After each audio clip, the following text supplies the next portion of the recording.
Good evening and salutations, my GH fans. Yep. Every time I see a scene with Spencer and Portia, first thing I sit there and say is, well, hell has officially frozen over. I've talked before about Portia and her combative attitude when it comes towards Spencer. And it just drives me up a wall. Because as much as I do not like Spencer, I don't think that it's right that every time he comes to go sit there and see his girlfriend, that Trina's nasty and disrespectful mother has to act the way that she's acting. It's Christmas Eve, I'm assuming, right? It's Christmas Eve. You can't sit there and be bothered to be nice and respectful for the sake of your daughter. Are you kidding me? And then when she opens the door, she has that, like, what are you doing here? And she even says to, I think, Curtis, oh, well, there was something that she said. I can't remember exactly what she said, but I'm just like, oh, are you really surprised that your daughter wants to sit there and spend Christmas Eve and maybe even Christmas Day a little bit with her? Like, why would you be so surprised that he's actually there? I don't get that. That would just baffle my mind. It literally did. I'm just like, oh my God. And then there was one point where, he goes out there to help with the Christmas lights. And she brings up, well, what do you know about love? Wow. Okay. So, he expresses, that he didn't really know much about love until he met her and he gave her an explanation. I thought it was nice. I thought it was actually pretty sweet. And then towards the end, Curtis is like, did it move you a little bit? Like, or like anything whatsoever. Did you feel anything? And even when Spencer comes back, he's not there talking to Trina. He's like, listen, I'm trying with your mother and stuff, I'm trying for you. I don't think I'm getting through. And, she compliments him by saying, I appreciate that you're trying. And in situations like this, it's like, I'm not dating your mother. I'm dating you. Okay? So at the end of the day, the only opinion that really matters is the person that you're dating. Because you're not going to be able to always win over the mother, the father, the grandmother, the cousins, the brothers, the sisters. And it really shouldn't matter. I mean, yeah, if this person is bad news and they're telling you that they're bad news, and they're doing stuff that's like abusive and stuff, yes, that's an entirely different situation. But at the end of the day, the only person's opinion that matters is the person that you're dating. So, yeah. Marshall and Stella seem like they're about to kiss when they're outside dancing to the music and stuff. So there's probably going to be something going on with them at some point.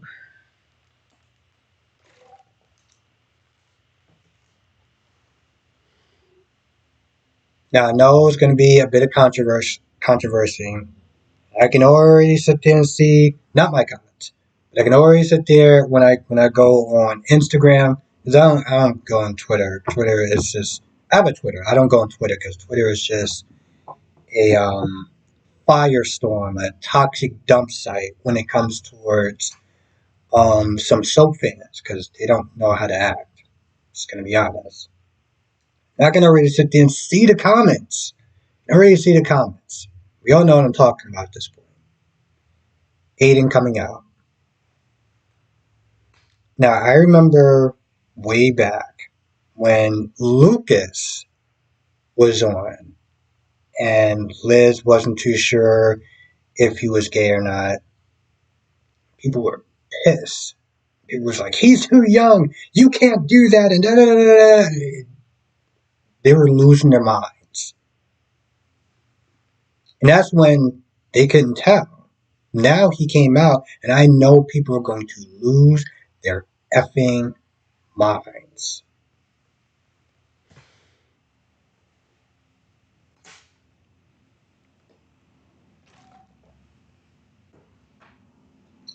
Um, yeah, he came out and said he was, he liked this guy and stuff like that while they were baking and stuff, and talking about, they're not going to see Jake and his new girlfriend and stuff. So that happened. Um, Now the same with Valentine and Anna. First of all, I don't know why Anna felt the need to sit there and call him to tell him to come over. She could have simply texted that. That was not a phone conversation. It wasn't really necessary for her to sit there and call him to meet him. And then when Valentine came in there, he came here with an attitude. What is it? I have to sit there and get back to my daughter. Okay, then take your ass back to your daughter. Then we could sit there and do this another time, or just not at all. I don't. I'm sitting there trying to tell you this for your peace of mind, as far as your daughter's concerned. But you want to walk up in here with an attitude. Oof! I can imagine somebody walking in my place like that, regardless if it's a hotel or not. Anyway, he's happy for the peace of mind and stuff, and they get to talking. Um, Valentine seemed like he wants to sit there and try to be with Anna, and Anna's like, yeah, that's not gonna happen. That's just not gonna wind up happening. So they have the among the longest and longest dragged out pointless breakup scene. That scene could have just been so much more short than what it was. Crying and everything like that. I mean, the crying I guess was necessary, but it's like Jesus Christ. You just get to the point of it's done.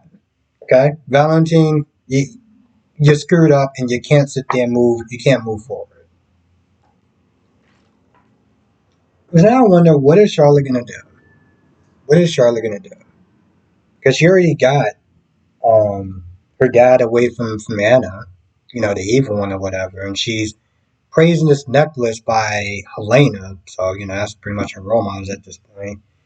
Talking in the mirror, looking at her scar, talking about it's a battle scar and everything like that. Only thing that I kind of understood to some extent was when Kevin just walked on in and she was like, "You don't know how to knock? Like, what's good?" He's like, "Well, the door's open." Okay, but like, still, and she could have been changing or whatever, and you just walk on in. Like, what are you doing? And she apologized for her behavior, but I kind of was like, that was kind of warranted. That was actually really warranted. They talk for a little bit. He leaves and he tells Laura that, this chick is talking to herself in the mirror, and she's got that necklace by that crazy ass woman Helena. So obviously she clearly needs more therapy.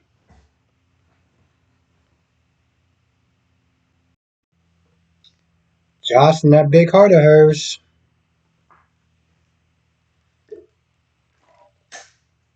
inviting Adam to spend, Christmas with them, because he does not want to go and see his parents. He just doesn't. Dex did not sit there and seem like he was too happy about that, but he's like, yeah, the more the merrier. Yeah, that's great. You can tell he was not happy. I mean, cool, he's doing it for Josh, but if he had it his way, like he said, he was like, yeah, well, some people just, they like the solitude, So keep on, you keep on just, do you over there, and I can be over here with my hot girlfriend. So just do that. But she invites him. So yeah. Okay. So this whole Spinelli water damage. Yes, sit there and come over, or come over for a little bit and try to play coy with Maxie. Oh, I can sit there and put you out. Oh, okay. Well, listen. If I do, then I'll pay rent. I'll pay stuff or whatever. I got you. And then, Georgie comes in. Georgie's sitting there begging and pleading. And she's like, oh, I'll even sit there and be good. I'm like, okay, I mean, you should probably be good anyway. But yeah. So Maxie invites him. He stays. He says he's going to stay. And then when she leaves, um, Felicia's like, oh, well, the plan worked. And I'm just like, wait, hold on. I mean, how do I sit there and put it? I don't know what their situation is like as far as their arrangement and finances and stuff like that. And I know that some people will sit there and look at that and be like, well, listen, he just has to sit there and pay for that child because the other two aren't his children, right? That's just not how Spinelli operates. He's going to sit there and make sure he takes care of Maxie. And if that means Maxie and her children, all her children, then that means Maxie and all her children. But my whole thing is like, she's struggling financially and stuff. I'm like, so what is Spinelli just being like, yeah, how you doing with those bills?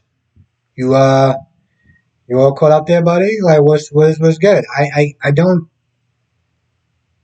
I have to believe that he's not there contributing to at the very least Georgie or whatever. But I'm confused. I'm like, why would you not even sit there and have a conversation with Spinelli and be like, hey, listen, things are kind of rough right now. Swallow her pride and be like, hey, could you help me out for a little bit? Because, it's one thing if it was just her, then cool, you could be a little bit prideful. But when you have children, your pride has to come second, third, fourth, whatever to what you got going on. This whole elaborate plan of, oh, well, this how he's going to sit there and help her out financially, it's like, no, that should have been already talked by two grown as mature adults and just kind of working things out. But okay, sure, I guess we can sit there and do it this way as well. The only thing that I can say that's going to come out of this is maybe those two being together. Maxie was kind of sad that Austin died. I mean, she wasn't regretting her mistake. I mean, regretting her decision. Because a lot of people didn't like them together. But, you know, I feel like maybe that's a romantic interest for her. A lot of people like those two together. So maybe they're just pretty much bringing the band back together. That's the only thing I could sit there and say.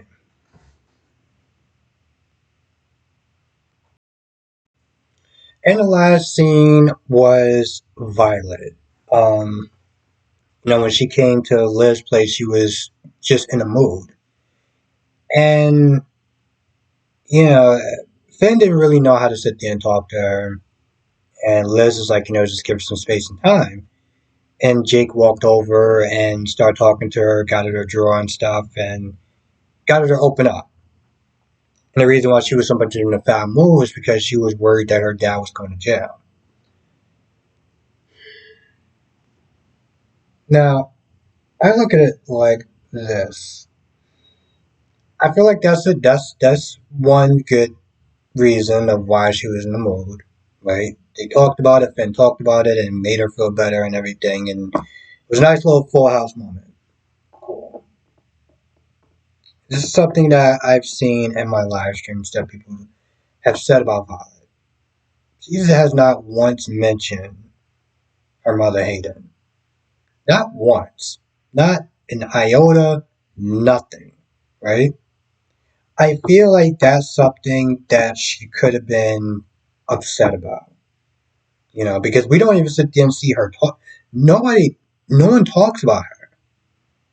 They talked about it when they had Marcus there. That's the last time that you talk about Hayden and everything. And then, Sean dropped it. Because I don't think there was a way to sit there and really kind of. I don't exactly remember what it was. I just remember Sean just dropping it. Because I think he was like, oh, justice for Hayden or something like that. Then he just dropped it. But I feel like that's something that she could have been upset about.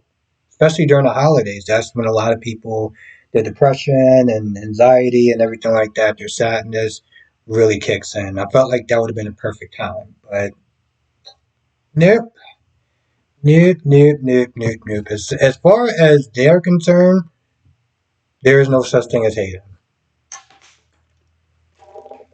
Seriously. Now, Laura did sit there and mention Lulu as far as, Charlotte needing her mother and stuff like that. And I felt like in this case that, see, I felt like in this case that's definitely true. So maybe they may sit there and have um, another Lulu, maybe a replacement Lulu come in and see what's going on with that. Because this is not the first time that they actually brought up Lulu. How even Charlotte, yeah, again, Charlotte was in the dimension of Lulu. Now, Charlotte mentioning Lulu, but Hayden didn't, is a little off putting. You stop and think about it. Violet was around for. Okay, I can't really. Anyway, the point is, it's a little off putting for them not to sit there and mention her.